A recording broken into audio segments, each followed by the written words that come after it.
Bueno, yo en primer lugar dar las gracias a Isma y a Carlos y evidentemente a la Universidad del País Vasco por invitarme a estar hoy con todos vosotros y con todas vosotras, ¿eh? Y como decía Carlos, a mí me pidieron que yo os hablara un poco sobre cuáles pueden ser los nuevos escenarios de formación que se pueden establecer en ese proceso de enseñanza-aprendizaje y en ese mundo complejo de lo que puede ser la sociedad del conocimiento o la sociedad de la información. Yo os voy a plantear pues esos 6 puntos que tenéis puestos ahí, ¿no?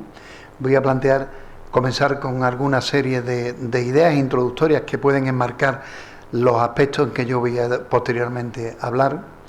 Lógicamente, si hablamos de las tecnologías y si hablamos de los procesos de enseñanza-aprendizaje, tendremos que hablar también, pues, cómo puede ser el aprendizaje del futuro, en qué medida el estar situado en una sociedad del conocimiento marca claves diferentes a aprender a cómo podría ser en la sociedad industrial o postindustrial, ver también cuáles pueden ser los modelos emergentes de aprendizaje que se dan en esta sociedad, ver también cómo tenemos un nuevo tipo de alumnos, ni mejor ni peor a como nosotros lo éramos en su momento, y cómo ese nuevo tipo de alumnos requiere nuevas formas de interaccionar con él, ver cómo se van a producir nuevos escenarios tecnológicos y finalizar con alguna serie de reflexiones finales.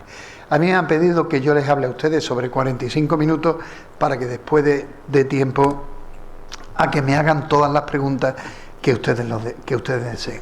Y yo creo que el primer punto, y que todos los que estamos aquí vamos a estar absolutamente de acuerdo, es que, pues bueno, la sociedad ha ido evolucionando por diferentes estadios. Hemos pasado de una sociedad agrícola a una sociedad industrial, postindustrial, y ahora estamos en eso que se denomina la sociedad del conocimiento. Y una de las características de esa sociedad del conocimiento, como diría Bauman, o como en su momento después dirá Lipovetsky, es que vivimos en una sociedad y en un mundo totalmente líquido. Lo que en su momento en la sociedad postindustrial era completamente seguro, era duradero, era estable, nos encontramos ahora mismo en un modelo de sociedad donde todo es absolutamente rápido, flexible, diáfano, etcétera, etcétera.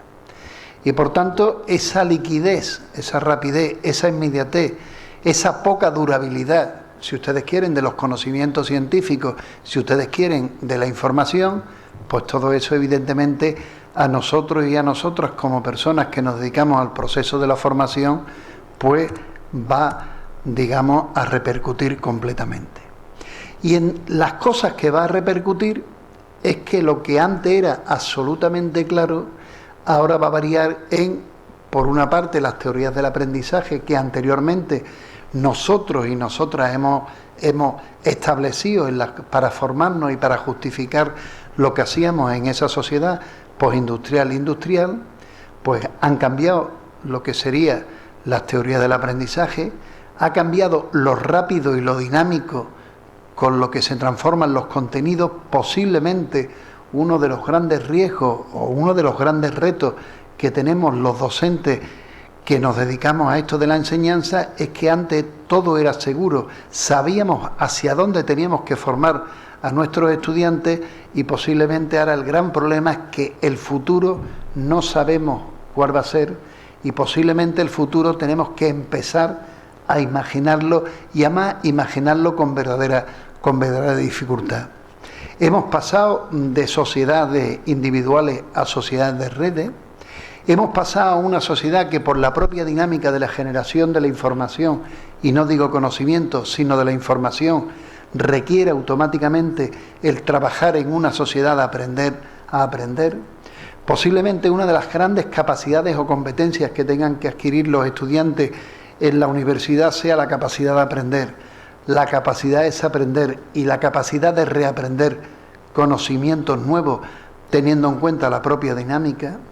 Otra de las características es que estemos de acuerdo o no estemos de acuerdo, vivimos en una sociedad donde las tecnologías de la información y la comunicación son una pieza clave, y tenemos un nuevo tipo de alumno, que no es ni peor ni mejor, como yo decía anteriormente, a como lo éramos nosotros, pero que evidentemente todo ha cambiado.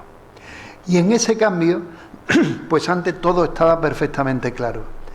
Alguien era el que sabía, teóricamente el profe, y alguien era teóricamente el que tenía que aprender, que era teóricamente el alumno. Alguien se dedicaba a enseñar, y enseñar era parecido, similar, totalmente unido a transmitir unos conocimientos. Y en función de cómo los alumnos, nosotros, porque éramos de esa época, los que estamos aquí de cierta edad, representábamos los contenidos, reproducíamos la información a como nos la habían transmitido, venía nuestra calidad de información, calidad de puntuaje. Si lo hacíamos muy parecido al profesor, podíamos tener un 5. Si lo hacíamos exactamente a como nos lo habían transmitido el profesor, podríamos tener un 10. Y evidentemente lo nuestro era esa capacidad de aprender y de reproducir esos tipos de contenidos. Pero en una sociedad donde los contenidos, la información es absolutamente líquida y es absolutamente flexible, seguir trabajando con ese concepto de aprendizaje es absolutamente absurdo. Más cuando muchos de los contenidos, mucha de la información que han aprendido las personas que entran en la universidad, cuando son egresados de esa universidad, posiblemente casi no les sirvan, por la gran rapidez con la cual la información se va generando en un mundo tan cambiante como es el de la sociedad de la información. Y claro, eso nos lleva un poco a transformar cómo se aprende en la sociedad del conocimiento. Como ustedes se pueden imaginar, yo no tengo una bola de cristal para decir así se va a aprender en esa sociedad del conocimiento o en esa sociedad del posconocimiento, si queremos empezar a darle algún tipo de nombre nuevo. Pero lo que sí es cierto que empiezan ya a haber algún tipo de datos, algún tipo de indicios que nos dicen de cómo empiezan a aprender las nuevas generaciones o nosotros mismos como viejas generaciones. Y entre esos puntos, uno es que cada vez el aprendizaje va a ser más abierto. Cada vez aprendemos fuera de lo que podrían ser los contextos formales de formación. Y eso lo veremos posteriormente. Y lo que sí es cierto es que antes se aprendía en un contexto muy específico, el contexto, vamos a llamarlo, absolutamente formal, de las instituciones formales que se dedicaban o que nos dedicamos a la formación, pero que hoy en día uno aprende en diferentes espacios y además espacios completamente descontextualizados. Y también cada vez el aprendizaje va a ser más colaborativo, aunque muchas veces los profesores universitarios, esto del aprendizaje colaborativo lo hacemos mucho o lo pregonamos mucho con nuestros estudiantes, pero cuando nosotros los profesores universitarios hablamos del aprendizaje colaborativo, pues bueno, queremos colaborar, pero en realidad no colaboramos prácticamente con nadie y nosotros nos metemos en nuestra propia ínsula de barataria, o por decirlo de alguna forma, tenemos pasión del conocimiento, pero no queremos conocer a nadie y lo hacemos absolutamente de forma aislada. Y cada vez el aprendizaje va a ser más social y más colaborativo, y aunque pueda parecer muy contradictorio, cada vez va a ser más personalizado. Piensen ustedes la importancia que tiene, pues bueno, toda la teoría de Gartner sobre las inteligencias múltiples, que nos piensa decir que ya no tenemos una única forma de aprender, que ya no existe lo que podría ser un factor general de conocimiento, sino que cada una de las personas tiene cierta predisposición a aprender en función de su estilo de conocimiento, de su estilo de inteligencia. Algunos prefieren aprender a través de sistemas puramente kinestésicos, otros a través de sistemas puramente verbales, otros tienen una preponderancia a aprender a través de lo que sería, bueno, sistemas simbólicos puramente auditivos. Y también cada vez el aprendizaje va a ser más visual.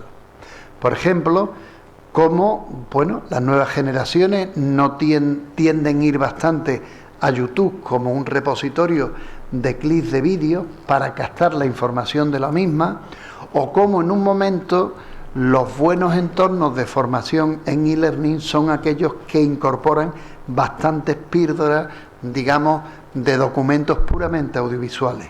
O ustedes en la Universidad del País Vasco, que se están convirtiendo en un referente de la formación a través de los MOOC, establecen ese tipo de estrategias, y en los MOOC las píldoras audiovisuales pues tienen bastante significación. Y yo les decía que por una parte el aprendizaje va a ser bastante abierto, pero también el aprendizaje va a estar descontextualizado de espacios concretos y de espacios verdaderamente simbólicos. Y también cada vez el aprendizaje móvil pues va a ser uno de los elementos más significativos. Cuestiones como realidad aumentada, cuestiones como lo que sería el aprendizaje móvil o lo que sería el aprendizaje ubicuo va a tener más significación en esa sociedad del conocimiento. Y les pongo un ejemplo. La UNESCO ha establecido que una de las formas de que el continente africano empiece a aprender y a movilizarse y a cambiar las propias dinámicas específicas que tenga es gracias a los dispositivos móviles. Porque si hay una tecnología en la cual no hay grandes diferencias de las personas en función de la clase social que se muevan, posiblemente sea la tecnología móvil que cada uno tenga. La gente puede tener un Galaxy G7 y es independiente de que pertenezca a un sistema social o que dependa a otra. Y dentro de esa amplitud de escenarios en los cuales se abre, ahí tienen ustedes la propuesta de una autora que se llama Conner, donde empieza a decir, ojo, antes todo estaba previsto para que aprendiéramos en los contextos puramente formales, y ahora empezamos a darnos cuenta que como personas aprendemos en los propios contextos informales, bien a través de las redes sociales, bien a través de comunidades virtuales, y no solamente aprendemos en contextos totalmente intencionales y por tanto completamente formalizados, sino también a través de contextos puramente inesperados, como cuando una persona tiene algún tipo de necesidad, va a ver si existe alguna píldora de audiovisual en YouTube y ve cómo alguna píldora, algún tutorial que pueda encontrarse en YouTube, y ve cómo en su momento adquiere información. Y una de las cosas importantes, por tanto, es que está cambiando todo el proceso puramente formativo con esas transformaciones. Empezamos ya a hablar cada vez de aprendizaje 2.0 y empezamos a hablar ya desde hace mucho tiempo. Si mal no recuerdo, sobre el 2010, ustedes aquí en Bilbao organizaron el Congreso EduTech 2010 y la denominación que le dieron a ese congreso fue Aprendizaje 2.0 o e-learning 2.0, aprender y enseñar en la sociedad del conocimiento.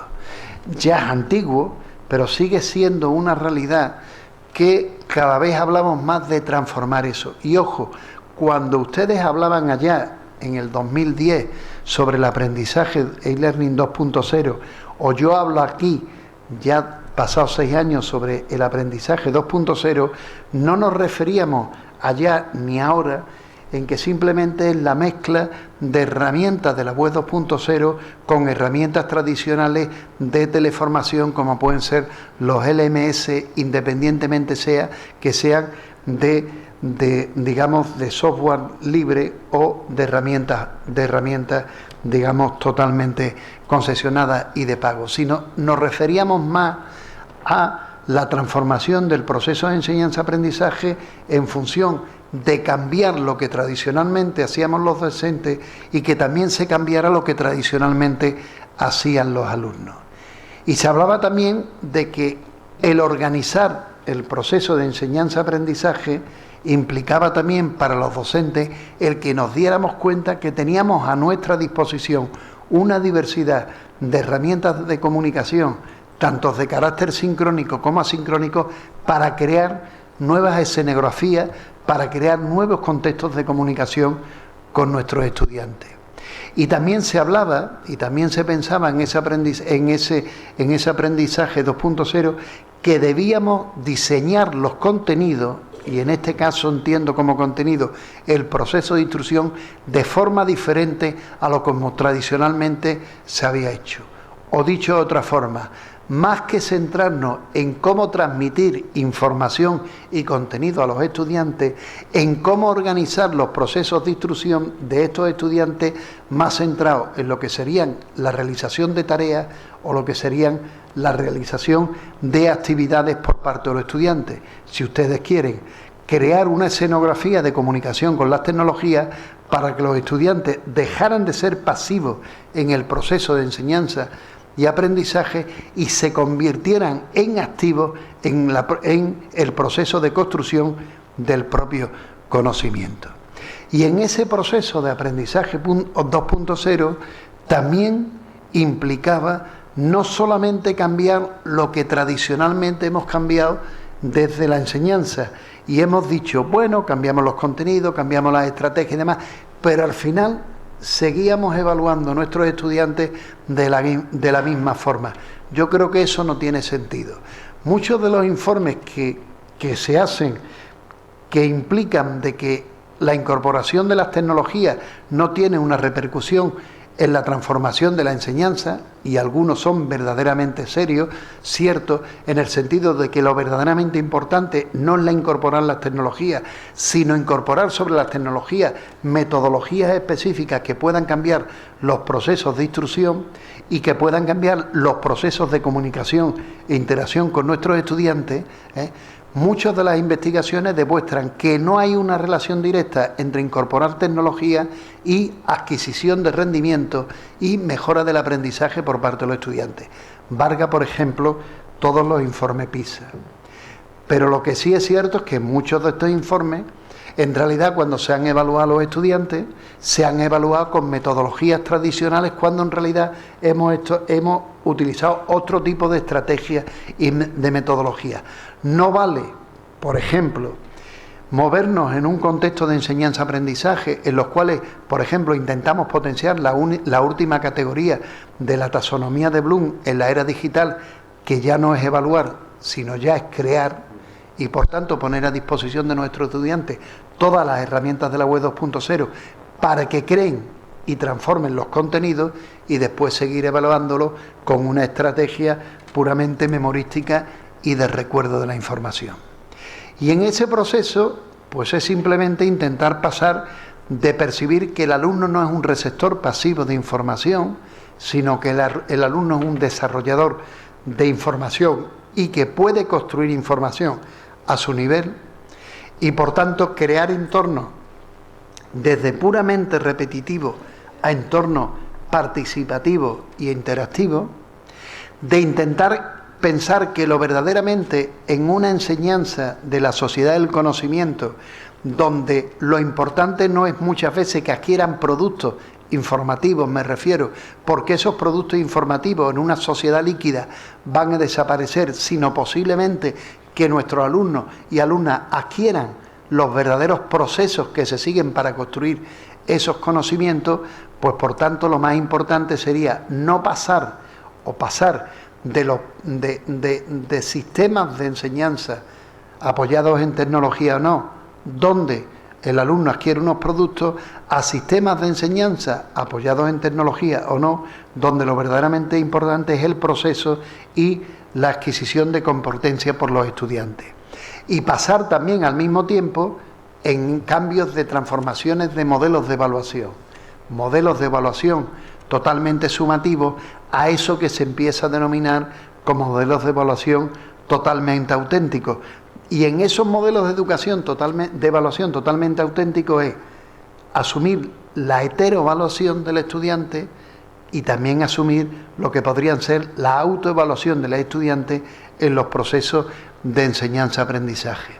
Y si hablamos de que en una sociedad del conocimiento se puede aprender en redes y se aprende en redes, pues evidentemente también tendremos que pensar que el aprendizaje en comunidad es verdaderamente importante, y pegar cambios de trabajar en contextos cerrados, como puede ser una clase, a contextos mucho más abiertos. Miren ustedes, hay un dicho que siempre se han utilizado o que se ha tendido a utilizar en los cursos de formación del profesorado, que decía que si un cirujano del siglo XIX o del siglo XX entraría en un quirófano del siglo XX o XXI, pues que no podría hacer nada, porque el quirófano sería totalmente tecnificado y demás. Y después se decía que si un profesor del siglo XIX o del siglo XX entraba en un aula del siglo XX o siglo XXI, pues sí podría dar clase. Y yo creo que eso es completamente falso.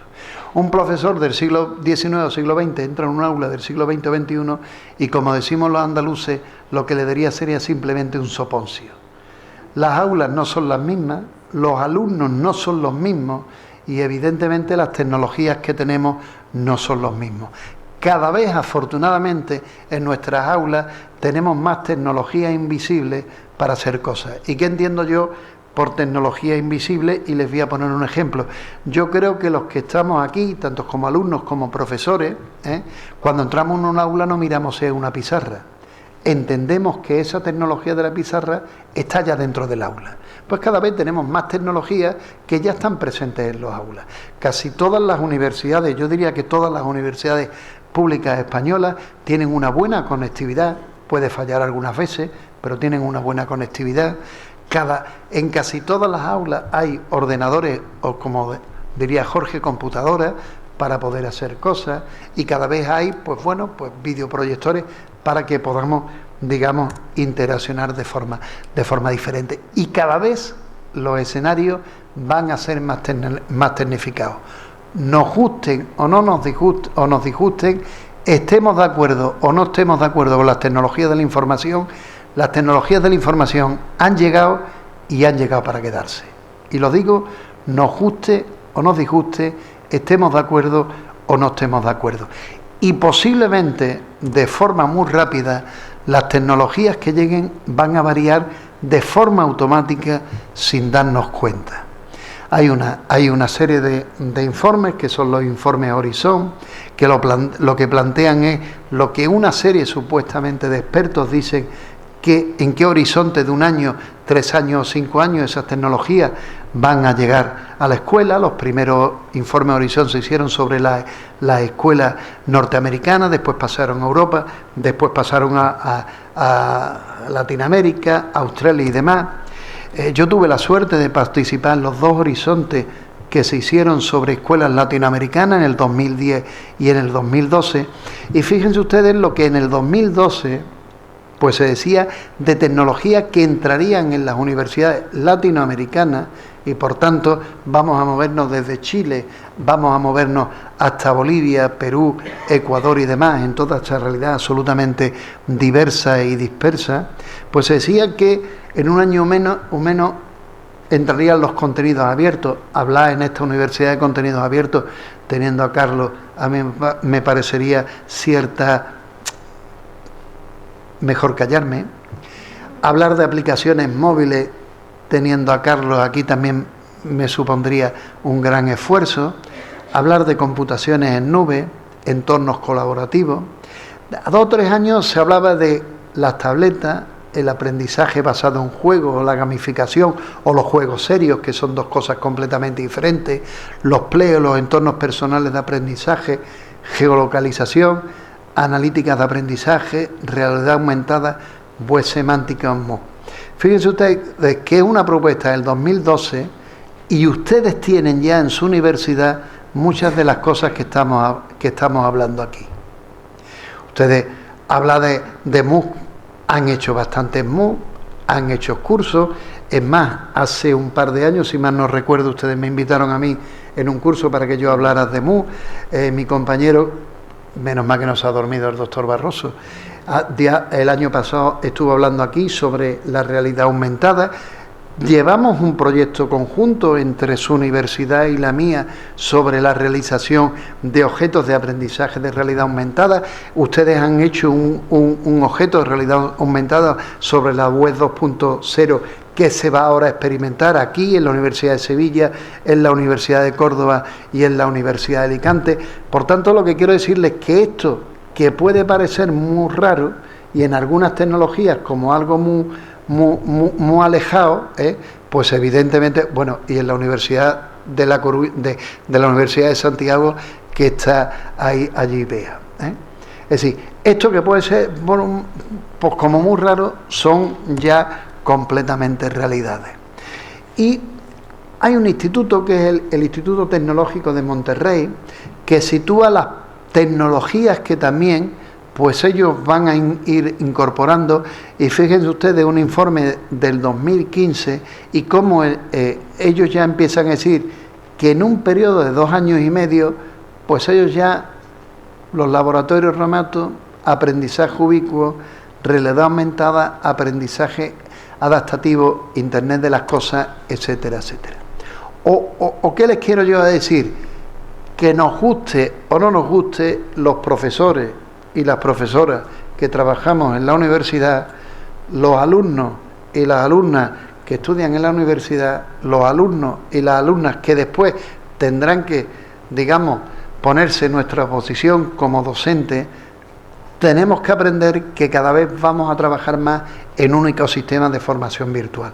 Y ojo, y que quede claro, y yo creo que algunos de ustedes ya conocen mi idea, yo creo que las tecnologías son solamente cacharros que no van a producir el aprendizaje. Lo que lo produce el aprendizaje es la metodología que yo soy capaz de aplicar con la tecnología, y que muchas veces una simple fotocopia puede producir más cambios formativos que toda la parafernalia, por ejemplo, de una web semántica, etcétera, etcétera. Pero lo que sí es cierto es que cada vez nosotros tenemos más posibilidades de crear entornos enriquecidos del aprendizaje con tecnología para nuestros alumnos y nuestras alumnas. Pero también hay un cambio, y es que los alumnos y las alumnas que entran en nuestras escuelas pues son completamente diferentes a como éramos nosotros y nosotras, ni mejor ni peor, diferente. Hay algunos que hablan de generación Einstein, Prensky, que posiblemente sea el acuñamiento que más ha seguido, de nativos y emigrantes digitales, ya después veremos eso.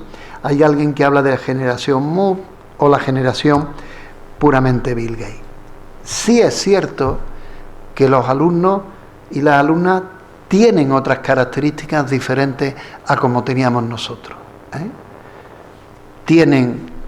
Han crecido en un mundo completamente tecnológico, no tienen una serie de estilos diferentes de procesamiento de la información, tienen capacidades multitarea, etcétera, etcétera.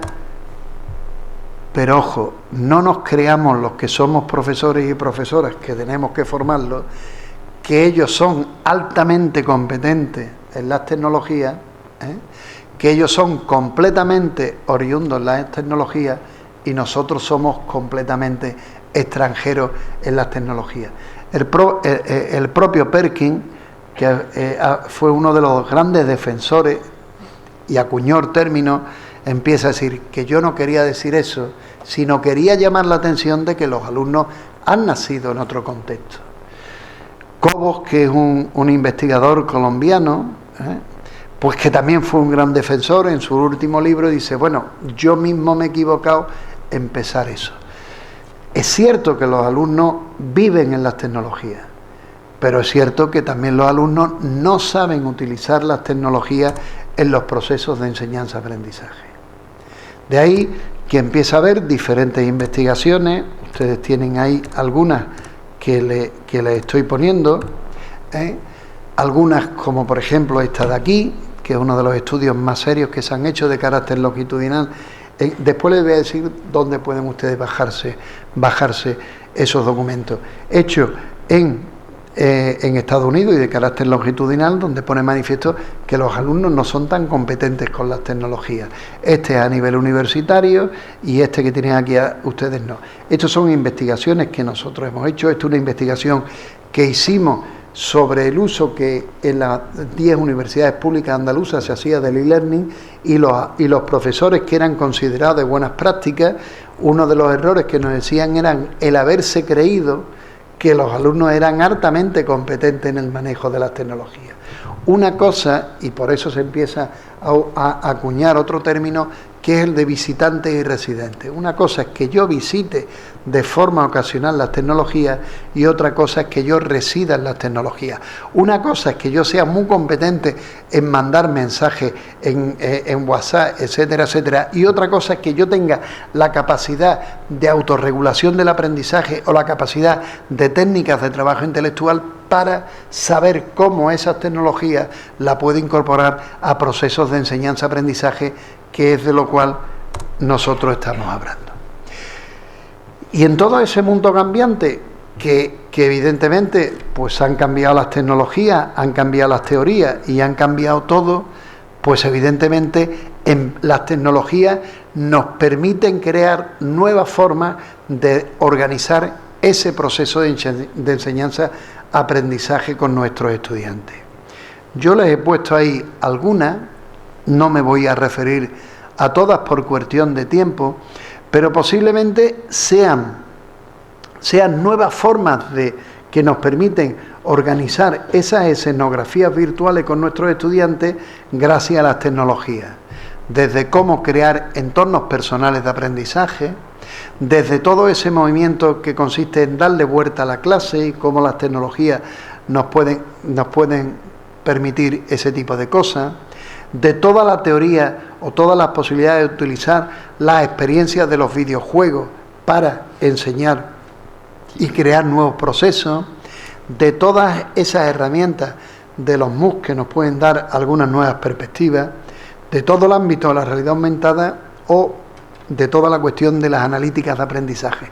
De esta última es de la que yo no les voy a estar hablando, pero al fin y al cabo lo que consiste es de cómo, si nosotros analizamos toda la información que queda recogida del estudiante en servidores o en plataformas o en cualquier sitio de carácter puramente virtual, cómo todo yo puedo organizar esa información para crear materiales sensibles, vamos a llamarlo así, estrategias de enseñanza sensibles para que el estudiante en su momento pues pueda trabajar más a gusto con, digamos, pues con sus predisposiciones y con lo que continuamente él va interaccionando. Hay posiblemente ese alcance en un desarrollo tecnológico futuro, aunque ya la Universidad de Porto tiene hecho cosas interesantes en esta categoría, que serían lo que se llaman los ordenadores emocionales, ¿no? Y en función de cómo uno interacciona con el teclado del ordenador, cómo el ordenador discrimina el estado emocional de su usuario concreto y en función de eso cómo interacciona y cómo le va planteando diferentes cosas. Y una de esas estrategias es lo que serían los entornos personales de aprendizaje, que, ojo, pueden servir para muchas cosas. Pueden servir para aprender, pero también pueden servir para cuando el estudiante salga y, sobre todo en diferentes carreras, pueda tener un portafolio de lo que en un momento ha ido haciendo a lo largo de todo ese proceso formativo y pueda también decir, porque una de las herramientas de ese entorno personal pues puede ser un portafolio electrónico. Y ha habido un movimiento que empieza a hablar constantemente de los entornos personales de aprendizaje, pero no debemos olvidarnos que todos y todas siempre hemos tenido un entorno personal de aprendizaje, porque siempre nos hemos apoyado en algún amigo o amiga que nos pasaba información, o siempre nos hemos apoyado en algún tipo de recurso a través del cual obteníamos la información. Lo que pasa es que gracias a las tecnologías digitales, pues eso automáticamente, digamos, se amplifica las posibilidades que esas herramientas nos ofrecen. Pero yo creo que lo verdaderamente importante a la hora de tener en cuenta los entornos personales de aprendizaje es que hay dos grandes formas en las cuales los podemos entender. Una es simplemente como diferentes herramientas de la web 2.0, es una forma instrumental de entenderlo, y ¿por qué negarlo? Pues una forma también significativa. Y hay otra forma en las cuales pues posiblemente los dos que estemos aquí en la mesa pues nos movemos más. Y es que en realidad es una nueva forma de enseñar y aprender. Y es una nueva forma donde capacitamos a los estudiantes desde que van entrando en el ámbito universitario a que pueden acceder a información a través de diferentes tipos de recursos que dentro de esa escenografía virtual se les permite. Ojo, para eso desde el principio ha habido que crear dos grandes competencias en el estudiante. Una, capacidad de autorregulación del estudiante, y dos, capacidad de evaluación de los estudiantes de la información que se les estaba presentando. Pero yo creo que los entornos de aprendizaje están más relacionados, los entornos personales de aprendizaje están más relacionados que con cómo se aprende en esa sociedad del conocimiento, donde los contenidos son meramente líquidos, que en cómo en un momento nosotros, los que somos profesores y profesoras, pues vamos transmitiendo información. Y una de las cosas que cada vez pues aprendemos de forma diferente es que ya no aprendemos la información que transmitía el profesor, no la incorporábamos en nuestra estructura cognitiva y la reproducíamos, sino que aprendemos buscando, filtrando la información, relacionando esa información, mezclando y creando nuevas formas de presentar la información y evidentemente con la capacidad de comunicarlo a nuestros compañeros y con la capacidad de interaccionar con otro tipo de personas que pueden o no pueden estar en nuestro contexto completamente inmediato. Y otra de esas nuevas tecnologías pues son todo ese tipo de los MOOC, que yo tengo también mis dudas, porque se planteaban como el gran tsunami que iban a cambiar todo tipo de la formación, incluso se decía que iban a hacer desaparecer nuestras universidades, que no sé si hay que hacerlas desaparecer. Bueno, evidentemente no, porque todos los que trabajamos en ellas no podríamos seguir trabajando. Pero lo que sí es cierto es que se planteaban como que, bueno, esto iba a cambiar todo tipo de procesos. Pero también se dan una serie de grandes limitaciones, y hoy se ha leído una tesis doctoral sobre los MOOC, que ya es doctora. Bueno, hasta que no pagues no eres doctora, ¿eh? En esta universidad y en la mía también, ¿eh? Pero lo que sí es cierto es que la tasa de finalización de los MOOC no es muy alta. Ojo, eso tampoco es muy importante, porque muchos nos hemos acercado a los MOOC, simplemente nos hemos matriculado para saber qué es lo que ocurre ahí y qué es ese tipo de cosas. Pero la realidad es que no es muy importante, ¿eh? También la realidad es que los MOOC implican una cierta colonización, porque lo están haciendo determinadas personas, ¿eh? El año pasado, en diciembre, hubo una reunión en Distrito Federal en México, donde a mí me invitaron, donde se quería crear un movimiento para crear MOOC dentro del ámbito puramente latinoamericano, porque se estaba dando cuenta que se estaban creando en determinados sitios, ¿no? Y después también, bueno, pues que cuando se dice, bueno, esto es para democratizar la educación y demás, en realidad el gran porcentaje que utiliza en los cursos pues son estudiantes universitarios y tal, ¿no? Os he dicho de otra forma, yo creo que los MOOC son interesantes, pero no creo que sean esas tecnologías destructivas, nunca ninguna tecnología. Yo creo que solamente ha habido dos tecnologías que de verdad han tocado el sistema educativo para cambiarlo. Una ha sido el libro de texto y el otro ha sido Internet, ¿eh? Pueden, eso de que para la igualdad, sí es cierto que si tú tienes esa información ahí, pues te pueden dar pistas, y una educación para todos. 3 minutos.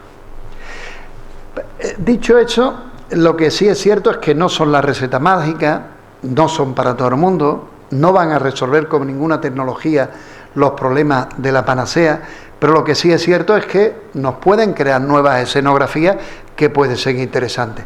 Por ejemplo, en la República Dominicana, donde ustedes además tienen un programa de doctorado, en algunas universidades se han empezado a juntar para crear con los MOOC lo que se llama curso cero, para resolver problemas en matemáticas y en lengua, que son dos habilidades de preconocimiento que los alumnos no traen a la universidad, y entonces es una forma de resolverlo.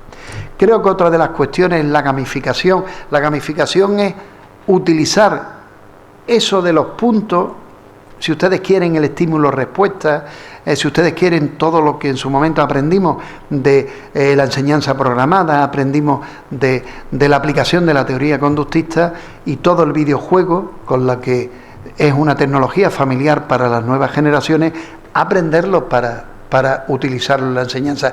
Y está dando juego, no tanto los videojuegos como posiblemente lo que sería, y se utiliza bastante en la enseñanza universitaria y sobre todo en el área, en Estados Unidos y en el área de económica, lo que serían digamos, los juegos serios. Pero está empezando a dar pistas. Y también empieza a dar pistas lo que es la clase invertida, que al fin y al cabo es cambiar lo que tradicionalmente hacemos en nuestras universidades. Transmitimos información en el periodo presencial y lo que se trata es, apoyándonos en tecnología, en clics de vídeo, en el sistema de polimedia que ustedes tienen creado en esta universidad, crearles píldoras para que los alumnos trabajen en casa con esa información y aprovechar el gran tiempo presencial, la gran, vamos a llamarlo, calidad que tiene el enriquecimiento presencial y la interacción para poder hacer diferentes tipos de interacciones. Y en ese tipo de la clase invertida, pues ustedes pueden utilizar las tecnologías tanto para crear recursos, los vídeos, lo que serían presentaciones de esto, tanto para analizar cómo lo han entendido con cuestionarios, actividades que pueden estar hechas en línea, o después simplemente para establecer elementos de colaboración. Y creo que una de las tecnologías que cada vez se va poniendo más en boga es toda la realidad aumentada. Por doble motivo. Uno, porque para que se trabaje con realidad aumentada, todos los alumnos tienen el dispositivo y las universidades no requieren hacer inversiones económicas adicionales. Todos tienen celulares, como diría Jorge, y todos tienen tablet y demás, por lo cual no hay que incorporar una nueva tecnología para trabajar con ellos. Pero también porque cada vez la realidad aumentada se va haciendo más fácil de producir. Nosotros tenemos experiencia con los alumnos del grado de magisterio de enseñarles a ellos en 4 sesiones a producir objetos de aprendizaje en realidad aumentada para la enseñanza en los grados en los cuales se realiza. En la Universidad de Sevilla estamos llevando a cabo, y entre la Universidad del País Vasco, la Universidad de Santiago de Compostela, Murcia, Córdoba, la Pablo David y demás, estamos llevando a cabo un proyecto de incorporación de la realidad aumentada en el ámbito de la formación universitaria, y en esa página web pues ustedes pueden, digamos, bajarse diferentes tipos de recursos que están en abierto y que ustedes los pueden utilizar para la enseñanza de la universidad y demás. Y ya para ir finalizando, primero hay que tener cierto cuidado con las tecnologías, porque muchas veces de las tecnologías tenemos una gran desinformación y un demasiado marketing a querer incorporar en las tecnologías universitarias la última tecnología al uso, ¿no? Y falta muchas veces demasiada investigación, por ejemplo en el caso de la realidad aumentada, para saber si eso de verdad produce aprendizaje en nuestros estudiantes, que al fin y al cabo es la gran preocupación que tenemos que tener todas las personas que nos dedicamos a esto. Hay también demasiado romanticismo pedagógico con alguna tecnología, como ha podido pasar con los MOOC, ¿no? Y también creo que tiene que haber un parecido, un paralelismo. Si incorporamos tecnología, también tenemos que investigar en qué metodologías nos pueden ser muy eficaces con ese tipo de tecnología para de verdad crear nuevas escenografías de comunicación con nuestros estudiantes, nuevos ambientes enriquecidos que favorezcan una nueva modalidad de comunicación e interacción. Entre otros motivos porque la historia de la tecnología está llena, de la tecnología educativa, está llena de experiencias, de tecnologías que iban a ser el futuro y nunca llegaron a ser ni el presente. Por ejemplo, el vídeo interactivo. Y entre otros motivos porque sabemos también que innovar con tecnología no es simplemente incorporarla, sino movilizarlas para crear un aprendizaje activo, crear un aprendizaje flexible, favorecer el aprendizaje abierto y favorecer el aprendizaje colaborativo. Y porque también tenemos que cambiar un poco nuestra idea de lo que estamos haciendo hasta ahora. Hemos hecho mucho sobre las TIC, utilizarlas para tecnologías como información y comunicación.